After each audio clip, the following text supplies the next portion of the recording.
Ate tayo maglinis. Ay mo, ano ka ba laki yan? Tuntuban na tayo. Lugan ka ng dahon. Kasi mag-i-18 na ito na. Oo nga eh. Dito ka naman 19. Ganda kasi baba. Tapos na. Swerte yan. Kaya pag puno yung lagyan sa ito. Ayun, malas yun.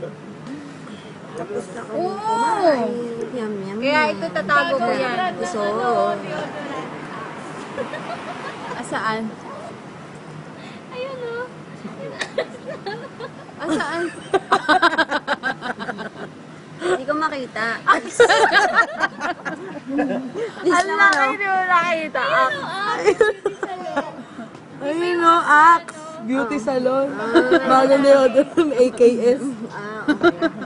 Hindi mo makita ang laki-laki. Hindi ko, alam niyo. Hindi nga lang ngayon. High school pa lang ako. Alam mo yung tumatanda na.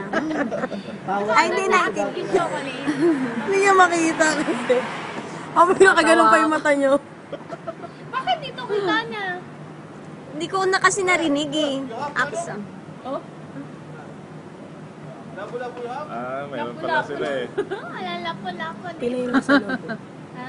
Pinay. Tinuturuan sila. Manok tsaka lapu-lapu. Pinay yung nasa loob.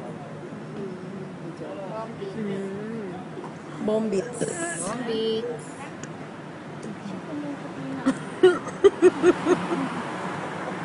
Masakit ka lang yan. Na-video yun. Siya naman Si Ibrahim. Gago talaga yun, no? Favorite na favorite kami nung gago na. Hindi ako nag-blush talaga. Papansin nyo lagi. Pinansin mo naman. Hindi namin pinapansin. Ay, parang makuha